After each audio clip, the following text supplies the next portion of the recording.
Hello friends, this is Pradeep Sharma here. आज के इस वीडियो में हम लोग सिमेट्रिकल ट्रायंगल पैटर्न के बारे में बात करने जा रहे हैं कि ये किस तरीके से फॉर्मेशन होता है और इसके पीछे लॉजिक क्या होता है। एंट्री, स्टॉप लॉस, टारगेट, सारे चीज़ हम लोग इसमें डिस्कस करेंगे। सो चलिए गाइज, लेट्स स्टार्ट। आज हम लोग बात करने जा रहे हैं सिमेट्रिकल ट्रायंगल पैटर्न के बारे में। इसके पीछे का लॉजिक समझेंगे और ये कैसे फॉर्मेशन होता है, सारे चीज़ हम लोग इसमें डिटेल में डिस्कस करने जा रहे हैं। चलो पहले हम लोग प्राइस एक्शन के बेसिक पे समझते हैं इसे कि किस तरीके से फॉर्मेशन होता है। अब जैसे जनरली हमारा प्राइस एक चाहे अप ट्रेंड में हो या डाउन ट्रेंड में हो, किसी भी ट्रेंड में हो सकता है। अगर जैसे हम लोग अप ट्रेंड में जा रहे हैं इस तरीके से, ठीक है, ये हमारा प्राइस है, ये इस तरीके से हमारा ऊपर अप ट्रेंड में जा रहा होता है। वहाँ पे क्या होता है, वहाँ पे रजिस्ट लेता है एक बार, ठीक है, रजिस्ट लेता है, फिर नीचे आता है।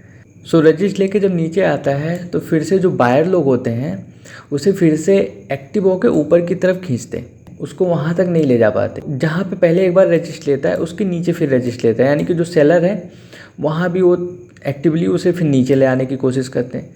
फिर वो नीचे आता है, फिर बायर लोग एक्टिव होकर ऊपर ले जाते हैं। इसी तरीके से इन दोनों के बीच में लड़ाई चलता है, यानी कि वो भी अपने ऊपर नहीं ले जाने देते जो सेलर होते हैं, और बायर भी अपने नीचे नहीं लाने देते। इस तरीके से यहाँ पे लड़ाई चलता है, ठीक है। इस तरीके से ये पैटर्न फॉर्म होता है, इस तरीके से, इस तरीके से, ठीक है। इसमें जो बायर होते हैं वो भी स्ट्रॉन्ग होते हैं और सेलर जो होते हैं वो भी स्ट्रॉन्ग होते हैं, यानी कि जो सेलर है, सेलर का जो पिछला स्विंग होता है वो भी नहीं ब्रेक कर पाता, और जो बायर होते हैं बायर का भी पिछला स्विंग नहीं ब्रेक कर पाता, और ये स्क्वीज होता चला जाता है। ये जो प्राइस होता है स्क्वीज होता चला जाता है। अब इसमें जो है, अगर बायर स्ट्रॉन्ग होते हैं तो इसे ऊपर की तरफ ब्रेकआउट कर देते हैं, अगर सेलर स्ट्रॉन्ग होते हैं तो उसे नीचे की तरफ ब्रेक डाउन दे देते हैं। बस सिंपल है, इसी तरीके से ये फॉर्मेशन होता है, यानी कि इसमें जो है कोई कन्फर्मेशन नहीं होता कि किस तरफ ब्रेक करे, क्योंकि ये न्यूट्रल चार्ट पैटर्न में आता है। ये किसी भी तरफ ब्रेक कर सकता है, क्योंकि फाइट दोनों तरफ से हो रहा है, सेलर और बायर के बीच में, और दोनों स्ट्रॉन्ग है। ये अपने स्विंग को ब्रेक नहीं करने देते, ये अपने पिछले स्विंग को ब्रेक नहीं करने देते। ये किसी भी तरफ ब्रेक कर सकता है। इस तरीके से ये सिमेट्रिकल ट्रायंगल पैटर्न फॉर्म होता है। ये जब ऊपर की तरफ निकलता है तो वहाँ पे जो कैंडल ब्रेक करता है उसके पीछे का स्टॉप लॉस लेते हैं, और जो भी होता है 1:2 3 का टारगेट हम लोग ले लेते हैं आसानी से। और नीचे की तरफ जो कैंडल ब्रेक करता है यहाँ पे, तो उसके नीचे से हम लोग ट्रेड लेते हैं और पीछे का स्टॉप लॉस रख देते हैं उस कैंडल के। इस तरीके से ये फॉर्मेशन होता है।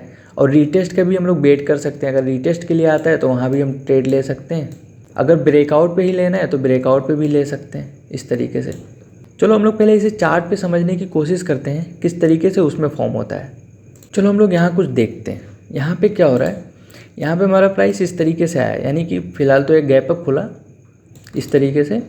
हमारा प्राइस इस तरीके से आया। अब क्या होता है, यहाँ पे प्राइस यहाँ पे रजिस्ट लिया, फिर अगेन ये नीचे आया, फिर ये ऊपर जाने की कोशिश किया, ठीक है, फिर ये ऊपर नहीं जा पाया, यानी कि ये जो स्विंग है ब्रेक नहीं कर पाया। फिर सेलर इसको नीचे ले आने की कोशिश की, फिर बायर एक्टिवली ट्रेड किए, फिर इसको ऊपर ले जाने की कोशिश किए, ठीक है।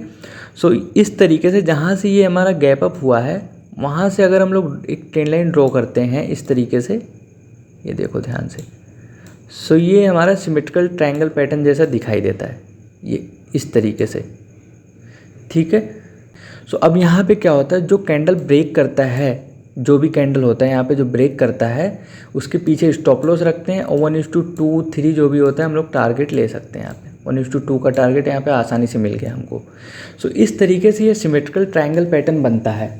ये ऊपर की तरफ भी ब्रेक कर सकता था और ये नीचे की तरफ ब्रेक किया है। दोनों हो सकता है, ये न्यूट्रल चार्ट पैटर्न में आता है। अगर आपने चार्ट पैटर्न का वीडियो नहीं देखा है तो जाके ज़रूर देखिए, क्योंकि हम लोग उसमें सारे चार्ट पैटर्न के बारे में डिस्कस किए हैं। Neutral chart pattern, reversal chart pattern, continuation chart pattern, सारे चार्ट पैटर्न हम लोग बेसिक टू एडवांस सारे चीज़ कवर किए हैं। आप जाके ज़रूर देखिए, जिससे कि आपको सारा चीज़ पता हो सके चार्ट पैटर्न के बारे में। चलो हम लोग और कुछ देखते हैं इस तरीके से फॉर्मेशन। चलो यहाँ भी हम लोग कुछ समझने की कोशिश करते हैं। यहाँ भी कुछ फॉर्मेशन हमें दिखाई दे रहा है। अब यहाँ पे क्या हो रहा है, यहाँ पे देखो, इस तरीके से हम लोग ट्रेंड लाइन ड्रॉ किए, दोनों स्विंग को हम लोग पकड़ के एक ट्रेंड लाइन ड्रॉ किए।